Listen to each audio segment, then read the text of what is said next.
la gauche, le peuple de gauche a toujours été quelque chose de très très large. Et il y avait une incarnation politique à travers le Parti socialiste essentiellement. Aujourd'hui, c'est quelque chose qu'il faut reconstruire, une gauche démocratique. Et je pense que là où il y a le plus de sincérité pour le faire, je le vois aux actes, c'est avec la liste aux européennes que conduit M. Glucksmann, oui, avec le Parti socialiste. Mais vous verrez, parce que vous verrez. Vous verrez, vous ne pouvez pas donner le verdict des urnes par les sondages d'aujourd'hui, vous verrez.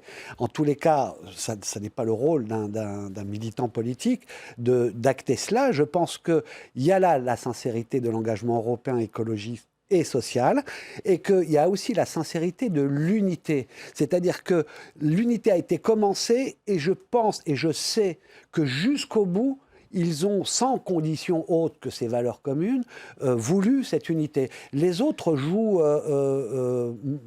à mon avis, quelque chose de dangereux en voulant absolument faire leur score pour se projeter au présidentiel. Comment vous réagissez, vous, le socialiste, quand vous voyez votre ancien président de la République qui, l'autre fois, rencontre Jan Brossa, le candidat communiste, et lui dit vous faites la meilleure campagne de ces européennes.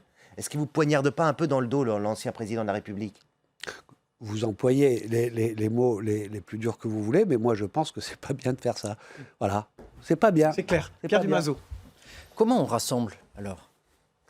Vous dites, il y a beaucoup de partis, il y a beaucoup de personnes ailleurs, hors des partis, c'est éclaté. Alors certes, on ne juge pas avec les sondages, mais à moins d'une exceptionnelle remontada, Glucksmann ne fera pas 20-25%.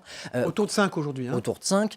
On sait que ce choix a quand même été très contesté en interne. Olivier Faure est quand même dans une situation un peu délicate. Au lendemain des européennes, comment on fait pour rassembler tout ça, alors qu'il y a les municipales qui arrivent et toutes ces élections? Il faut faire ce qu'on aurait dû faire avant, déjà.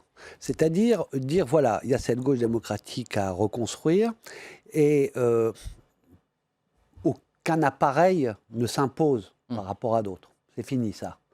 Et donc, c'est avec les citoyens de gauche qu'on va le faire et on se met en jeu.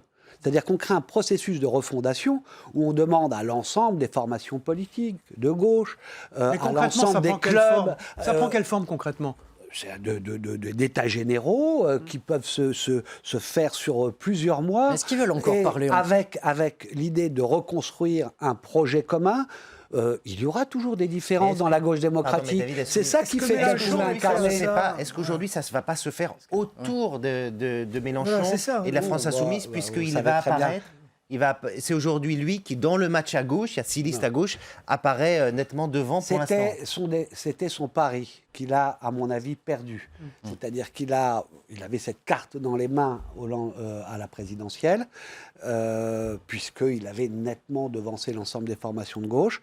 Au lieu de s'ouvrir et de jouer ce processus-là d'une gauche qui se reconstruit, dont il aurait pu avoir le leadership, il a préféré continuer à insulter, à être dur, à être dans un populisme qui n'est absolument pas dans les traditions de la gauche, pour la bonne simple raison que Jean-Luc Mélenchon ne croit plus en la gauche. Il le dit, alors c'est pas la peine, vous, de lui l'affiner. Il tient les deux discours, c'est là où c'est compliqué. Oui, non, mais lui, il a théorisé le fait que c'est le peuple qu'il faut rassembler, pas la gauche. Et donc, il est dans un populisme qui lui fait avoir des dérives. Des fois, on a l'impression que son passé le rattrape et il dit des choses un peu inverses, mais cette incohérence montre surtout que c'est très erratique et que la gauche doit se reconstruire maintenant sur du stable en termes de valeurs et d'engagement.